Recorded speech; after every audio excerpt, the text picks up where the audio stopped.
Hi అండి, నేను ఒకటి మీతో షేర్ చేయాలనుకుంటున్నా. లాస్ట్ సాటర్డే హనుమాన్ జయంతి రోజు నేను టెంపుల్కి పోయినా. అక్కడ యాక్చువల్లీ డోర్ తీసుంటే నేను హనుమంతుని పాదాలు అయితే ఇట్లా జస్ట్ దర్శనం చేసుకున్నా.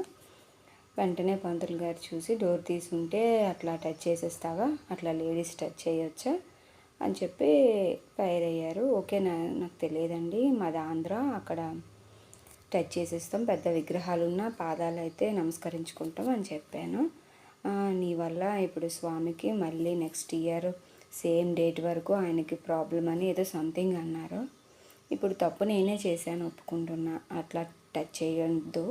బట్ చేసేసిన కానీ నాకేదైనా ప్రాబ్లం అయితే అని ఉంటే బాగుండు, కానీ నా వలన ఆంజనేయ స్వామికే ప్రాబ్లం అని చెప్పి ఏదో అన్నారు. అది ఎంతవరకు నిజము, ఎంతవరకు కరెక్టో నాకైతే తెలియట్లేదు. మీకు ఎవరికైనా తెలిస్తే నాకు కొంచెం కామెంట్లో కానీ షేర్ చేస్తారని నేను అనుకుంటున్నా.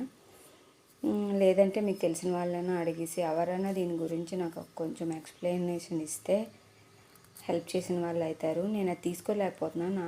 నేను చేసిన తప్పు వల్ల ఏం జరుగుతుందా అన్న ఫీలింగ్ అయితే నాలో ఉండిపోతుంది. అందుకని మీతో షేర్ చేసుకోవాలని నేను ఈ వీడియో చేశాను. అర్థమైతే నాకు ఎవరైనా కామెంట్లో నాకు దానికి రిప్లై ఇవ్వండి ప్లీజ్. నేను ఆయన్ని తప్పు పట్టట్లేదు, నేను తప్పు చేశానని ఒప్పుకుంటున్నా, కానీ ఏంటి దానికి అని చెప్పేసి నాకు ఆన్సర్ కావాలి. నేను తెలుసుకుంటే ఏమన్నా దానికి పరిష్కారం చేస్తే నాకు కూడా, నా మనసుకు కూడా ప్రశాంతంగా ఉంటుంది కదా. ఇప్పుడు ఉన్న ప్రాబ్లమ్స్ మనకు సరిపోతాయి, ఇంకా మన వల్ల దేవుడికి కూడా ప్రాబ్లం అంటే అది ఎవరన్నా తీసుకోలేరు కదా. అందుకనే నేను అడుగుతున్నాను, ప్లీజ్.